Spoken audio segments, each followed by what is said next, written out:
RFC. RFC. RFC. RFC. RFC. 89.5 et 106.6 en FM. La radio locale. Merci de nous recevoir chez vous.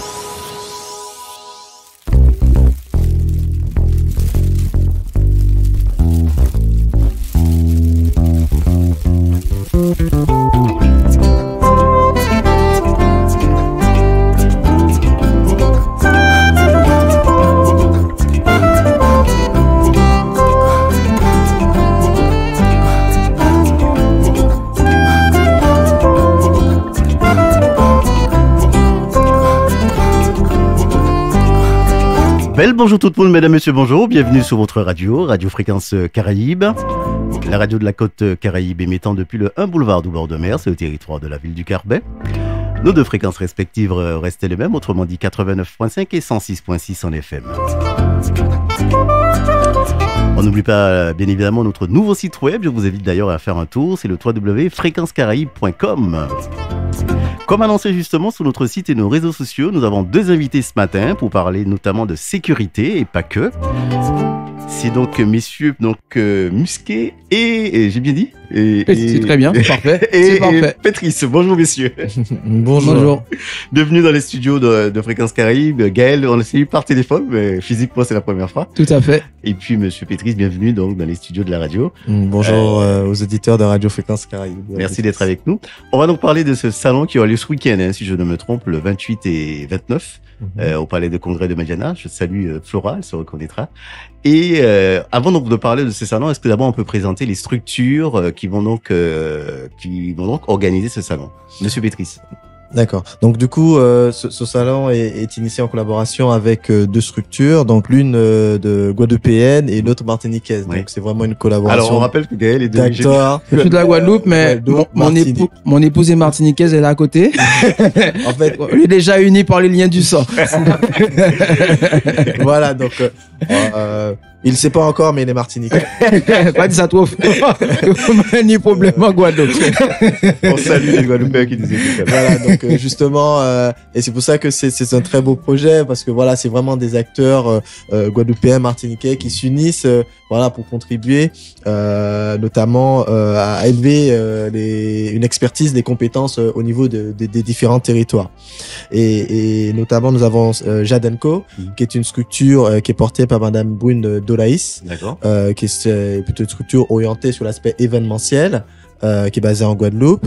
Et puis nous avons la société GipSurf, donc je porte, qui est une société spécialisée en cybersécurité, localisée en Martinique. GipSurf. D'accord. C'est de l'anglais, je suppose. Donc la petite anecdote, c'est un peu une orientation phonétique, Big Surf, donc on retourne Big et ça fait GipSurf. Ah d'accord. Surf pour Internet, Big pour... Ça a été réfléchi, je suppose. Oui, tout à fait. On a une notion un peu stratégique de dénomination comme Google, par exemple. Voilà. Très bon, très bien. Donc ces deux structures-là, comment, Gaël va aussi répondre à cette question, vous êtes arrivé dans ce domaine, dans ce secteur d'activité? C'est un choix, c'est une vocation, c'est une opportunité? On va dire que c'est une vocation, puisque depuis mon plus jeune âge, voilà, j'ai fait de l'électronique, j'ai fait de l'informatique, j'ai fait du développement, et puis avec l'avancée des technologies, la cybersécurité, c'est un domaine qui est apparu comme une évidence. Donc j'ai continué à me perfectionner dans ce domaine. Ouais. Et après mes longues années d'études et de travail en métropole, il s'avérait évident de rentrer chez soi à un moment donné. Oui. Donc un peu le retour du pays, et puis essayer d'apporter ce qu'on a appris sur notre territoire. Absolument. Et notamment ayant conscience des enjeux qu'il y a autour de la cybersécurité, mais notamment aussi des opportunités que ça ouvre en termes d'emploi pour notre territoire. Donc un jeune qui se forme en cybersécurité, c'est un jeune qui pourra trouver du travail, des structures qui se sécurisent leur système d'information, c'est des emplois qui sont garantis, et puis il y a un impact aussi économique derrière. Bien sûr. Donc, voilà. GipSurf, donc c'est ce secteur d'activité-là, donc qui existe depuis quand? Alors la société GipSurf existe depuis au moins de 2018. D'accord. Voilà, donc Donc l'objectif, c'est d'accompagner les entreprises dans une démarche sécuritaire et d'apporter un panel de services et de prestations afin de les aider à sécuriser leur système d'information. Très bien, ça veut dire qu'il y a un marché pour ça ici. Oui, parce que aujourd'hui, d'ailleurs, j'invite tous les jeunes qui nous entendent à regarder un petit peu ce domaine d'activité, parce que la cybersécurité, c'est une filière avant tout. Donc, il y a différents métiers, différents périmètres qui sont adressés, autant juridiques que techniques, que sur l'aspect organisationnel, par exemple. Et il y a vraiment un marché sur le territoire. Cependant, aujourd'hui, on a quand même un manque de formation et d'expertise dans ce domaine. Donc c'est pour ça justement que de plus en plus on entend parler de cybersécurité, d'attaque informatique, et nous avons en parallèle de ça beaucoup d'entreprises, une culture de sécurité qui n'est pas encore assez mature sur notre territoire, et beaucoup d'entreprises qui ont encore tendance du mal à trouver des compétences pour se sécuriser. Donc elles vont en métropole, pour la plupart au profils en métropole, alors que si on montait un petit peu ce niveau de compétences, si on développait ces actions de formation sur le territoire, d'ailleurs Gaël y contribue beaucoup au travers de ces actions, parce que c'est pas la première fois qu'il vient. Gaël, il vient souvent en Martinique, notamment dans la cyber, mais aussi sur tout ce qui est risque majeur et risque sismique. Donc, il y a des profils qui reviennent au pays, qui essaient de contribuer, apporter leur expertise pour aider à développer ces compétences sur le territoire. Donc, ce serait aussi stratégique pour nous, locaux, de continuer dans cette orientation à développer ces compétences dans la formation pour nos jeunes. Et ils trouveront normalement du travail, tout en sachant qu'on peut travailler à distance. Très bien. Alors, je parlais de la Martinique, mais ça peut être aussi dans le bassin antillais, voire caribéen. Tout à fait, on a des problématiques similaires dans le bassin caribéen, et un jeune qui est spécialisé en cybersécurité, du moment qu'il a un ordinateur, il travaille partout dans le monde. D'ailleurs, Gaël pourra mieux donner des exemples concrets, puisque dernièrement, il a fait des déplacements, il accompagne justement beaucoup de jeunes à une montée en compétences dans ce domaine, notamment sur Paris. Mais oui, effectivement, un jeune qui est spécialisé en cybersécurité peut intervenir pour des entreprises à distance qui sont en métropole. Ça nous arrive aussi à le faire, ou notamment partout dans le bassin caribéen. Très bien. Gaël, donc, Musquet, j'ai envie de dire l'invité d'honneur de ce salon. Gaël qui était déjà avec nous il y a quelques années, je crois que ça fait 2 ans, je me souviens. Tout à fait. Donc, c'est pour le compte de la ville de Lamentin. C'est qui me permet de saluer Eddy. Alors, Gaël, raconte-nous d'abord ton parcours. Comme je disais, est-ce que c'est une vocation, un souhait? Tu as voulu faire ça depuis tes études, ou c'est une opportunité? Alors, la fille dont j'étais amoureux quand j'étais enfant, c'était l'astrophysique. Mais on n'a pas d'observatoire astronomique d'astrophysique en Guadeloupe et en Martinique. Et donc, je me suis tourné vers la météo parce que je voulais revenir chez moi, tout simplement. Mon rêve d'enfant, c'était de diriger être chef de centre Météo France en Guadeloupe, en Martinique. Au plus loin, quand papa m'était dit, moi, au plus loin, si possible, aille en Guyane. Mais mon vœu d'enfant, j'étais formé à ça et je me suis destiné à ça. Après avoir été victime de l'ouragan Hugo en 1989, j'avais 9 ans, je suis un enfant que des techniciens de l'INRA, que des voisins, aéromodélistes, des techniciens, des ingénieurs ont fait rêver. Des professeurs ont fait rêver de ce métier.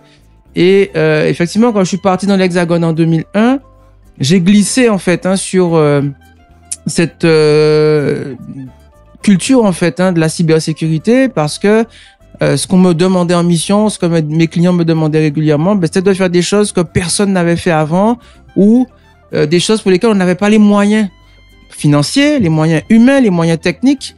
Et c'est ça le hacking au sens noble du terme. On parle de hackers souvent dans le contexte criminel. Les hackers, ce ne sont pas des criminels. Ouais.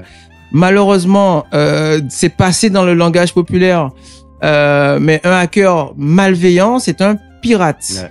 Moi, je suis un hacker éthique. Voilà. Ça veut dire que mon travail au quotidien, c'est d'anticiper, de voir où est-ce qu'on pourrait avoir des vulnérabilités, des failles.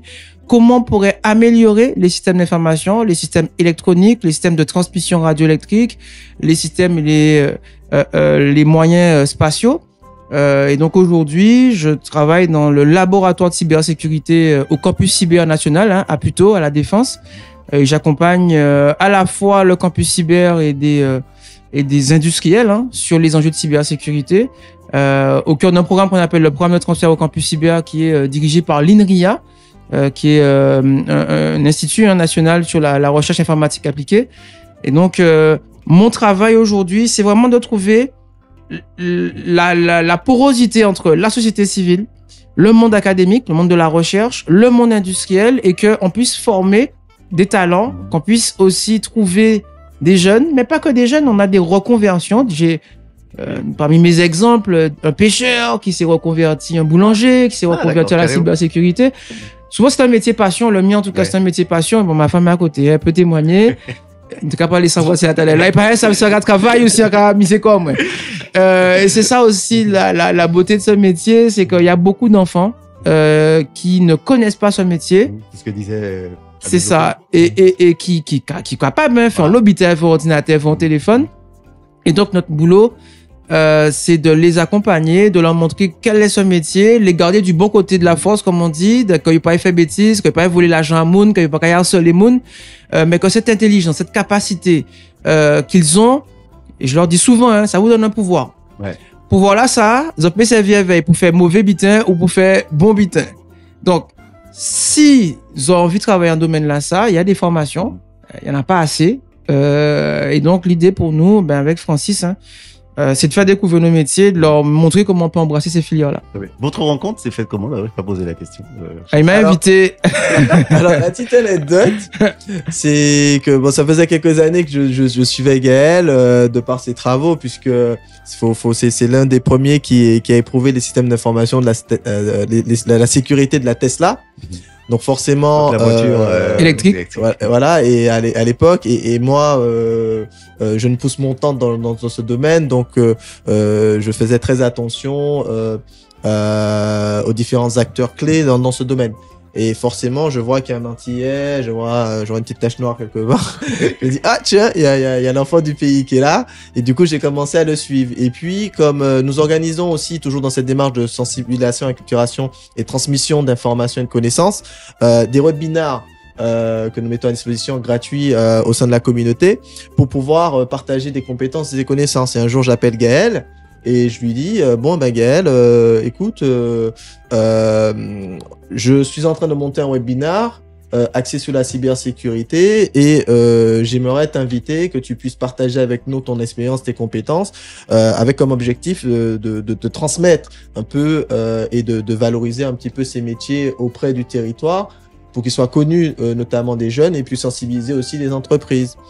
Alors, j'ai été étonné de sa réaction et j'en parlais encore hier parce que du coup je m'attendais à quelqu'un de très rigide, voilà, très process, et là Gaël qui me dit mais pas de problème, alors qui j'en avait ça alors couvrez les belle, dis-moi qui t'en va fini, et depuis voilà, on s'est plus lâché, depuis il intervient souvent sur le territoire, que ça soit dans le cadre de la cyber ou dans le cadre des risques majeurs. Il y a pas mal d'événements et il n'hésite pas à chaque sollicitation à contribuer, notamment, en tout cas dès que je le sollicite, il n'hésite pas. Donc il est toujours dans cette démarche de transmission d'informations. Et voilà comment notre rencontre a débuté, et c'est une très très très belle aventure que nous menons depuis. Très bien. Ajouter quelque chose? Non, c'est bon, c'est parfait. Bon. On va faire la petite pause et puis on va revenir juste après. Je vous rappelle qu'on reçoit donc Francis Pétris et Gaël Musquet pour parler de ce salon, le 3S. Je vais y arriver. 3S Expo, voilà. Sécurité, sûreté et sérénité. Donc, il y aura lieu donc le 28 et 29 mars. À tout de suite. Tout va bien, vous êtes sur Radio Fréquence Caraïbes. Nous parlons donc de sécurité, de sûreté et de sérénité aujourd'hui avec Monsieur Pétris et Monsieur Musquet. C'est vrai, Gaël, dans ton métier, tu disais de la passion, mais ça te permet aussi de voyager. Tu as déjà fait, presque à dire, les 5 continents. Pratiquement, oui, là je les ai tous faits, ça c'est sûr. Ouais. Et au niveau des Outre-mer, il me reste Wallis et Futuna et Saint-Pierre et Miquelon. C'est les 2 territoires d'outre-mer que je n'ai pas encore eu la chance de visiter, mais malheureusement, on me voit souvent parce qu'il y a des crises. Hein. Je suis vraiment ma passion a été polarisée et j'ai vraiment axé mon action professionnelle sur la prévention, sur l'aide, l'urgence, des crises migratoires, des camps de réfugiés à la frontière syrienne. des bateaux d'urgence et de sauvetage comme l'Aquarius, d'SOS Méditerranée, une mobilisation après Irma, l'ouragan Irma à Saint-Martin, après Haiyan aux Philippines. Voilà, j'ai été sur énormément de théâtres de crise et c'est vrai que ça m'a permis à la fois de découvrir l'humanité sur ses pires aspects, sur des conflits, sur les questions migratoires aujourd'hui qui touchent la Méditerranée. J'ai vu l'horreur absolue, hein. Et en même temps, dans la seconde qui suit, aussi l'humanité dans sa plus grande bonté. Et c'est un peu ce que j'ai envie de ramener aux générations ici, chez nous, aux Antilles et en Outre-mer. On est des petits territoires, mais comme le disaient mes étudiants qui sont venus avec moi la semaine dernière en Martinique, depuis l'Hexagone, hein, du pôle Léonard de Vinci, les gens ici sont gentils. On se rend pas compte, hein, parce qu'on est dans nos problèmes, on est dans notre quotidien, mais c'est des jeunes qui vivent dans l'Hexagone, qui sont à la Défense tous les jours, et qui, quand ils arrivent en Martinique, la première chose qui les frappe, c'est que les gens sont gentils. C'est la gentillesse. C'est ça. Et je pense que c'est une des choses qui me marque quand je vais beaucoup et que je voyage beaucoup. Je m'assieds dans les aéroports et je regarde comment les gens se comportent entre eux. Et on dit qu'on apprend comme ça, c'est vrai? Oui, c'est vrai. C'est vrai quand, enfin, on touchait posé hier, là où il vit Martinique, mais quand on s'assied à l'aéroport Aimé Césaire ou à l'aéroport Maurice Condé, je m'assois et je regarde les parents, comment ils se comportent avec leurs enfants. Je regarde comment les gens se comportent avec les personnes âgées. Je regarde comment on est entre nous. Vous savez, vous pouvez arriver à Orly, moun peut marcher si, hein, Orly, hein. Ici, ça se fait pas. En moun ka tomber l'État, tout le monde qui vient ici, peut-être même trop. Mais ici, on laisse pas les gens par terre. À Paris, on peut laisser les gens par terre. On peut enjamber quelqu'un qui est par terre. Est-ce qu'il y avait une chose qui m'avait fait, qui était stupéfait pendant mon séjour à Paris, une quinzaine d'années, c'est voir comment les gens marchaient vite dans les métros. Oui. Couraient, ça me fait... Oui, et ça, c'est quelque chose qu'il faut pas perdre. Vous savez, quand on a des crises, c'est là que l'humanité se révèle. C'est là qu'on sait quelle est la grandeur d'un peuple. C'est-à-dire, est-ce que le réflexe, la semaine dernière, j'étais avec les enfants de l'école mixte D de Place d'Armes. Mes voyages, c'est ça, mais je reviens toujours ici. Pourquoi? Et je disais ça à ma femme tout à l'heure. Parce que c'est mon peuple, c'est ici que je suis bien, c'est ma culture. Alors, je ne méprise aucune culture, hein, mais c'est à la fois important pour moi de m'inspirer de ce qui se fait de bien et ce que d'autres peuples font de bien, mais aussi d'apprécier notre culture.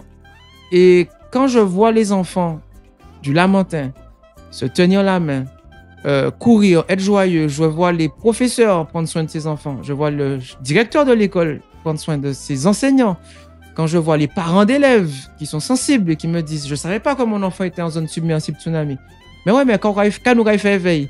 Et c'est important pour moi et on a dû aller voir chaque parent avec mes étudiants avant l'exercice, leur demander est-ce qu'ils nous donnaient l'autorisation évidemment de filmer l'exercice en globalité. Et on se rend compte à quel point ces parents-là sont solidaires sur les groupes WhatsApp, sur l'application Colibri. C'est ça mes voyages aussi, c'est revenir ici et voir que on n'a pas à rougir, hein, de ce que font d'autres peuples parce qu'on est solidaire, on le dit pas assez, on s'aime, hein, ici, hein. Alors évidemment on va avoir les problèmes, la vie chère, manifestation, ni violence, ni balle à péter, ni drogue à couler, bon ok, comme tout partout, c'est vrai, c'est vrai, il faut qu'on résolve ces problèmes là, mais on va les résoudre ensemble. À pas pour le ministre qui vient dire nous qui j'en nous pour nous vivre ici non, ministre qui vient, il ka aller, ka venir. Dans 6 mois, nous passons si c'est monsieur ou c'est madame qui est là. Nous changeons le ministre des Outre-mer 8 fois en 7 ans. Donc, c'est dire à quel point, à pas ça qu'a fait valer en nous. Ça qu'a fait valer en nous, c'est qui j'en nous prend soin des anciens. Ouais. Qui j'en nous prend soin à Timoun en nous. Là, on est capable de lever ma tante à madame maman. Qui j'en nous fait pour évacuer en crèche. C'est Timoun n'a pas marché. Mais qui j'en nous fait si dit fait pris. Si le tremblement de terre fait, mais il a très tremblé plusieurs fois ces semaines-là. Oui. Comment on va faire pour prendre soin des personnes les plus vulnérables? Et c'est ça qui fait la grandeur d'un peuple. Alors, évidemment, la richesse, et le partage des richesses, c'est fondamental. Et c'est une question fondamentale aussi. C'est ça qui nie l'argent, qui vient partager l'argent, là, on est là pour tout le monde vivre ensemble et le mieux possible, en santé, en manger. Et moi, c'est un peu tout ce que j'essaie de ramener aujourd'hui quand je reviens au pays. sur des salons comme 3S Expo, c'est que cette question de la sûreté, de la sécurité, même de la cybersécurité, c'est avant tout une question de solidarité, au sens plein et entier. Tu amènes ton expertise partout et c'est une fierté quelque part. Hein, pour moi, oui. Pour moi, oui. J'étais à La Réunion fin septembre. C'est une fierté pour moi aussi de voir à quel point, d'un côté, l'expertise antillaise était attendue, mais aussi de l'autre, comment des enfants de CM2 à Saint-Gilles ont tous dans leur petit casier sous leur table le pari pas pari de la Croix-Rouge. Tous savent qu'à pour y faire si la terre a tremblé, si un cyclone. D'accord. Et ce bonheur de ces enfants, l'institutrice qui venait de l'Hexagone me dit que les enfants sont tous gentils partout dans le monde. Mais à La Réunion, aux Antilles, et je le vois, les enfants ont un bonheur qui est particulier. Les enfants ont une manière de se comporter qui est particulière. Et ça, c'est un bonheur pour moi de voir à quel point ces enfants-là ont une logique. C'est-à-dire que Francis et moi, on peut intervenir, on peut avoir une idée, on peut leur dire quoi faire, mais l'enfant, le jeune, mais de la petite classe, de la crèche jusqu'à l'université, les jeunes ont une logique que nous, on n'a pas forcément adultes. Mais c'est normal, ils sont immortels. Parce que c'est des enfants qui ne pensent pas à la mort, c'est des enfants qui ne pensent pas au danger. Donc, ils ont une manière de voir les choses qui nous permet à Francis et moi et d'autres professionnels de la sécurité de nous élever. C'est-à-dire de voir comment on va pouvoir améliorer les conditions de vie de ces enfants-là. Parce que quand même, la vocation d'une génération, c'est quand même de faire que la génération suivante soit meilleure. Évidemment. Et qu'elle soit plus puissante, qu'elle soit plus riche, qu'elle soit plus heureuse, qu'elle soit en meilleure santé, qu'elle soit plus en sécurité. Et c'est un peu ce que j'apporte aujourd'hui, mes enfants 15 et 17 ans. Et c'est un peu ces valeurs-là que je leur transmets. Pas mettre moi en maison de retraite. En cas, pense-moi à Zot, c'est pour ça pense-moi à moi. Donc, venons-en justement à Francis, donc à ce salon donc, qui aura lieu donc, le 28 et le 29. C'est vendredi et samedi, si je ne me trompe. Voilà, donc c'est vendredi et samedi à Madjana. Donc, ce vendredi, ce samedi à Madjana. Dans ce type d'événement-là. Alors, c'est la première édition du salon 3S Expo en Martinique. Très bien. Mais il y a déjà eu une en Guadeloupe et il y en aura d'autres puisqu'elle a la vocation à faire un tour. Donc là, on a fait, ça a commencé en Guadeloupe sur la partie cyber. Là, on est sur la Martinique sur la partie cyber. On ira à Saint-Martin sur la partie cyber, la Guyane aussi. Mais il y a déjà aussi la deuxième édition de la Guadeloupe qui est initiée, qui sera focus sur les risques majeurs. Donc on a encore le plaisir d'avoir Gaël avec nous dans un domaine d'expertise qui maîtrise parfaitement. Et voilà, donc l'idée c'est de réitérer l'opération annuellement. Très bien. Alors, est-ce qu'on peut définir à toutes fins utiles ce qu'on appelle la cybersécurité? Alors, il faut voir la cybersécurité. Ah, c'est une très bonne question parce que souvent on se dit, voilà, j'ai posé un firewall, c'est bon, j'ai la cybersécurité, tout est parfait, quoi. Non. C'est comme quelqu'un qui met un antivirus et qui se dit que j'ai un antivirus et tout est parfait, c'est bon, je suis sécurisé. Non, il faut voir la cybersécurité. Bon, il y a plusieurs définitions, mais celle que j'adhère le plus, il faut la voir comme un ensemble de ressources matérielles, logicielles, de procédures, humains, toutes ces choses, mais qui sont structurées de façon organisée pour sécuriser un système d'information. D'accord. Alors, juste pour compléter le propos, c'est vraiment l'ensemble des disciplines dont on va avoir besoin pour assurer l'intégrité. C'est-à-dire que ce que l'on va transmettre comme information d'un point A à un point B, que l'intégrité de l'information arrive, donc que l'information ne soit pas tronquée. La sécurité, c'est-à-dire que l'information qui va partir d'un utilisateur A à un utilisateur B puisse arriver en sécurité. La transmission effective, c'est-à-dire qu'il faut qu'on garantisse que le message arrive, qu'il ne soit pas intercepté, donc le chiffrement aussi de ces informations-là. Des informations bancaires, évidemment. Personne ne donne son code bancaire, etc. Il faut mettre, si on devait résumer simplement, c'est tout ce qu'on va avoir comme discipline technique, ressources humaines, ressources scientifiques aussi, qui vont permettre aux informations d'être transmises en sécurité, avec le respect de leur intégrité, et que derrière, évidemment, que des actions malveillantes ne puissent pas compromettre la bonne marche des opérations. Très bien. salon, donc 3S Expo, donc palais de congrès de Mediana, ça qui permet de saluer Flora, voilà, donc c'est de 9h à 18h. Alors Francis, comme on dit, demandez le programme, comment ça va se dérouler? Donc est-ce que ce sera 2 jours différents ou bien ce sera la même chose entre le vendredi et le samedi? Comment ça va? Alors, ce sera pas la même chose entre le vendredi et le samedi. Donc, alors, ce qu'il faut savoir, c'est que sur le complexe, il y aura un regroupement déjà d'exposants qui apporteront qui exposeront des solutions avancées en matière de sécurité, qui permettra d'adresser les 3S. Donc en termes de solutions, quand on parle de sécurité, bon là c'est focus sur la cybersécurité en termes de thématique principale. Donc du coup on peut couvrir la partie le premier S, donc qui est sécurité. Donc on aura des entreprises spécialisées en sécurité, cybersécurité. Qui proposeront leurs services, leur catalogue, des entreprises locales. Donc, du coup, ce salon aussi permet à toutes ces entreprises d'avoir un espace d'exposition et aussi aux différents visiteurs de pouvoir les rencontrer. Sur le deuxième S, on est sur la sérénité, la sûreté. La sûreté.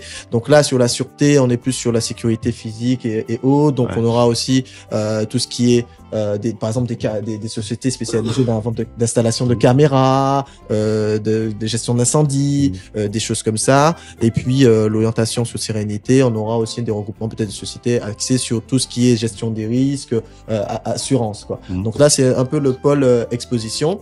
Ensuite en parallèle de ça, puisque ce salon a vocation à sensibiliser, informer la population sur les différents risques qui sont liés à la cybersécurité.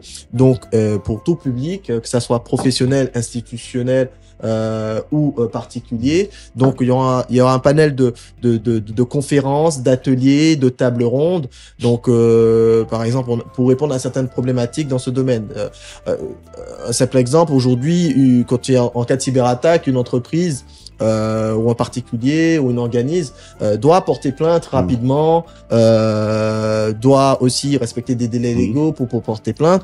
Mais aujourd'hui, il y en a beaucoup qui se demandent comment je fais pour porter plainte. Et cette méconnaissance est encore plus marquée pour les particuliers. Dans le cadre de ces conférences, il y a une conférence qui est intitulée le rôle des forces locales dans la lutte contre la cybercriminalité sur notre territoire.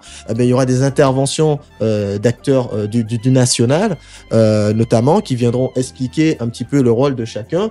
On aura aussi des invités qui sont présents sur notre territoire, qui vont aussi partager leurs connaissances et leurs compétences et leur rôle en matière de défense contre la cybercriminalité.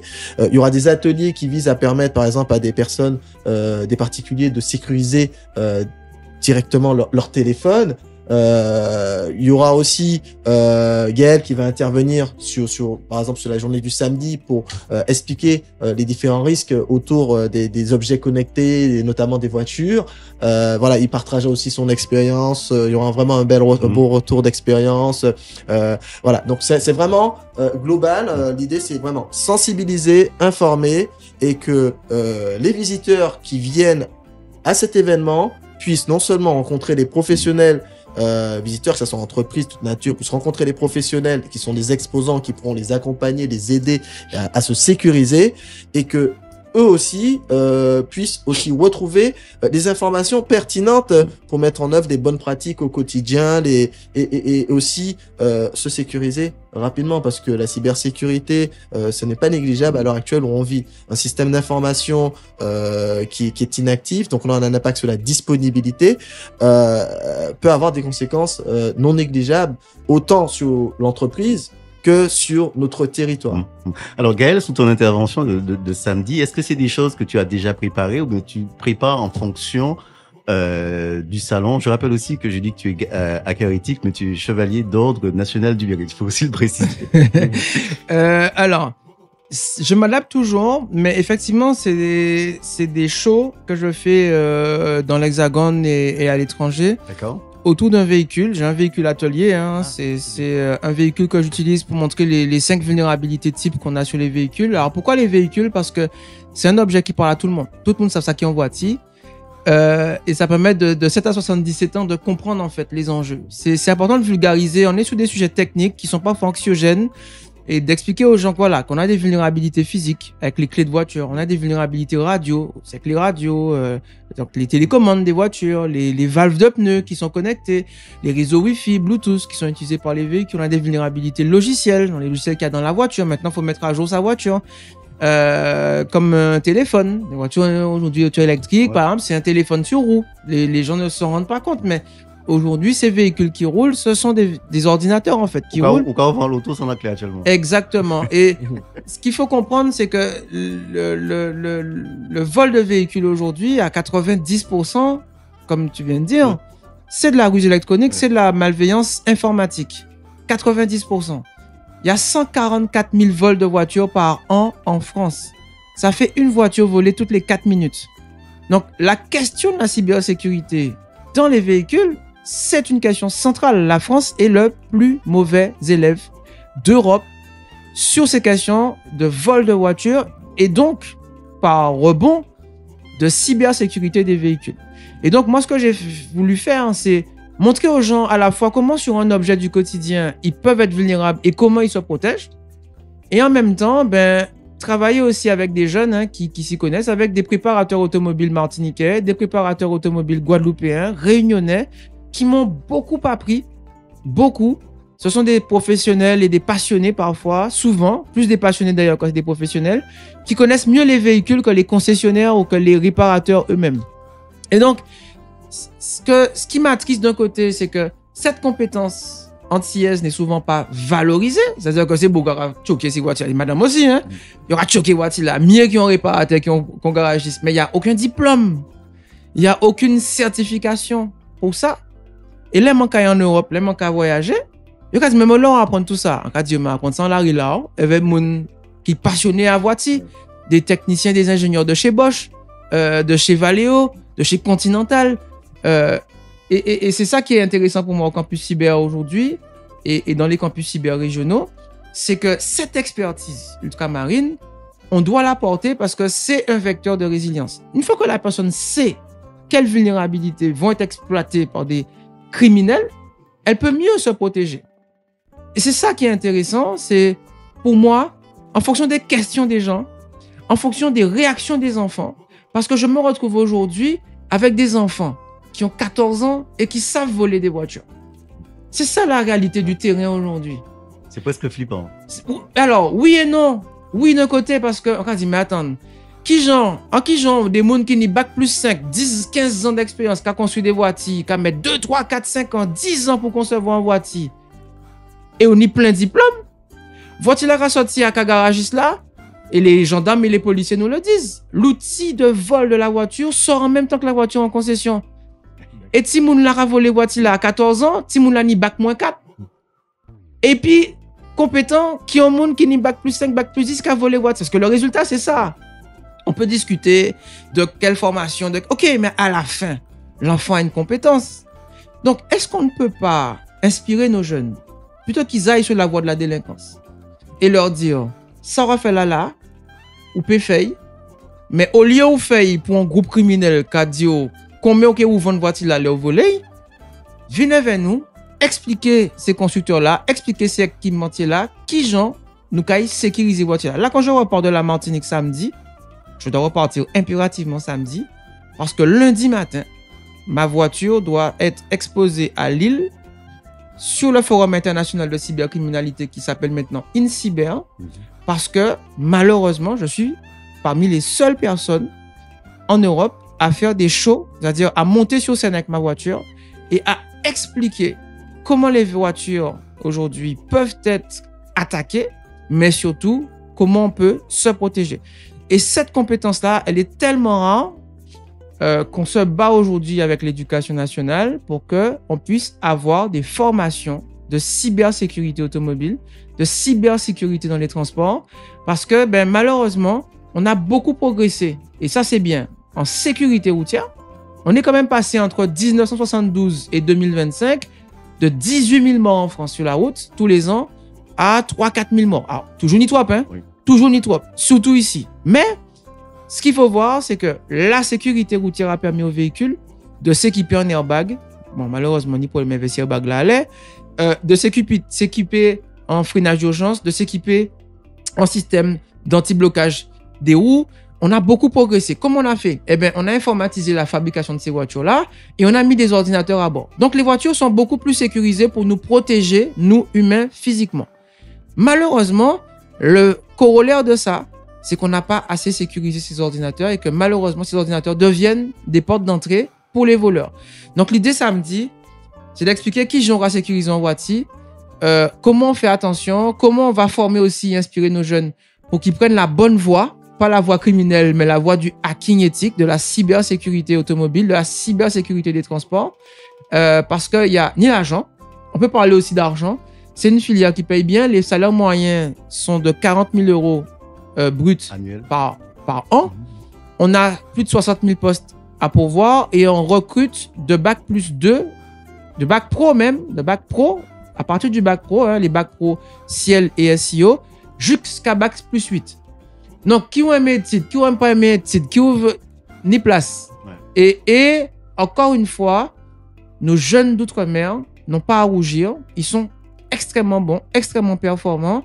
Et donc, un de mes combats aujourd'hui au national et au niveau européen et international, c'est que cette compétence qu'ils ont acquise dans la rue, parce que c'est aussi comme ça qu'ils apprennent. Ils sont prédisposés. D'accord? La compétence qu'ils ont acquise dans la rue, eh bien, qu'ils puissent l'exploiter légalement et qu'ils puissent accompagner les forces de l'ordre, les équipementiers, les forces de sécurité, l'armée, les armateurs de bateaux. Tous les réseaux de transport aujourd'hui sont concernés par ces enjeux-là. Bien. On arrive au thème de cette émission. On va donc rappeler, Francis, ce rendez-vous sur ces 2 dates. Voilà, donc concrètement, donc le Salon 3S Expo Tour, c'est un événement qui est dédié à la sécurité, la sûreté et la sérénité qui se déroule à Madjana le vendredi 28 et samedi 29. Et il vise à sensibiliser, informer le public sur ces thématiques essentielles. Et ce salon propose une immersion totale dans ces domaines et offre aux différents participants l'opportunité de découvrir des innovations, des meilleures pratiques et des solutions avancées. Et dans cette dynamique, ce salon aussi met en lumière des expertises locales, des solutions innovantes et des conseils pratiques visant à renforcer la sécurité au quotidien, tant pour les professionnels que pour le grand public. Ce salon est entièrement gratuit et donc nous vous invitons à nous rejoindre. Très bien, merci beaucoup. Donc, messieurs, je vois aussi les mots de la fin. On garde espoir, c'est ça? Oui, il y a, et comme je le dis, la jeune génération apporte énormément de nouveautés, énormément d'espoir aussi. Ce sont des jeunes qui souffrent parfois des conditions actuelles dans lesquelles on vit, c'est vrai, mais on n'a pas le droit de les abandonner. Moi, c'est un peu ce que je veux passer comme message.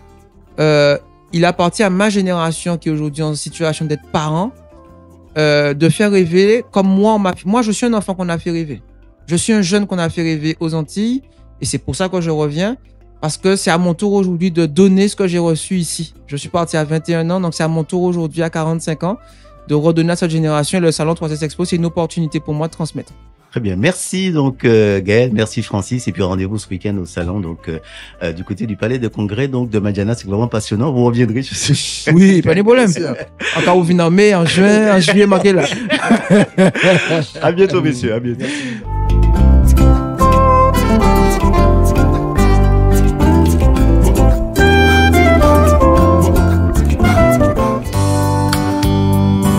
Fréquence Caraïbes, la radio de proximité toujours plus proche de ses auditeurs. 24h sur 24.